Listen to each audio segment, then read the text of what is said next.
નમસ્કાર દર્શક મિત્રો, આપ જોઈ રહ્યા છો સૌરાષ્ટ્ર ધારા ન્યૂઝ. હવે છે અગત્યના સમાચાર.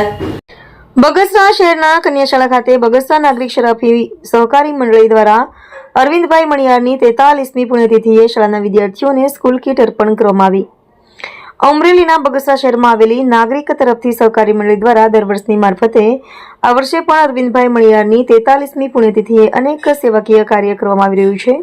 ત્યારે બગસરા નાગરિક સહકારી મંડળી દ્વારા દર વર્ષની જેમ આ વર્ષે પણ ધોરણ 1 થી 8ના વિદ્યાર્થીઓને દત્તક લઈ અને એમને વર્ષ દરમિયાન જે શૈક્ષણિક કીટ જરૂર હોય તે પૂરી પાડવામાં આવે છે. ત્યારે બગસરા શહેર કન્યાશાળા અને તાલુકા શાળા ખાતે વિદ્યાર્થીઓની વચ્ચે વિદ્યાર્થીઓ સ્પર્ધાત્મક પ્રશ્નોત્તરી સાથે વિદ્યાર્થીઓને પ્રોત્સાહિત કરવામાં યોજવામાં આવેલ, જેમાં મંડળીના એમડી નિતેશ ડોડિયા તેમજ શાળાના શિક્ષકો સહિત વિદ્યાર્થીઓ બોડી સંખ્યામાં ઉપસ્થિત રહ્યા. રિપોર્ટર અશોક મણવર, સૌરાષ્ટ્ર ધારા ન્યૂઝ, અમરેલી.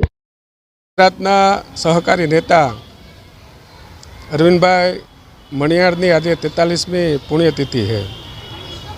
એમની સ્મૃતિમાં બગસરા નાગરિક શરાફી સહકારી મંડળીનો જે પાયો સ્થપાણો હતો એ મંડળી દ્વારા દર વર્ષની જેમ ધોરણ 1 થી 8ના બગસરાની 8 સ્કૂલોના વિદ્યાર્થીઓનો દત્તક લઈ અને એમને વર્ષ દરમિયાન જે શૈક્ષણિક કીટ આપવાની હોય એ કાર્યક્રમ એ આજને કન્યા અને તાલુકા શાળાના વિદ્યાર્થીઓની વચ્ચે મંડળીના અમારા આગેવાનો સહિતની સ્પર્ધાત્મક કાર્યવાહી કામગીરી કરી અને આજે વિદ્યાર્થીઓને પ્રોત્સાહિત કરવાનો કાર્યક્રમ યોજવામાં આવેલ.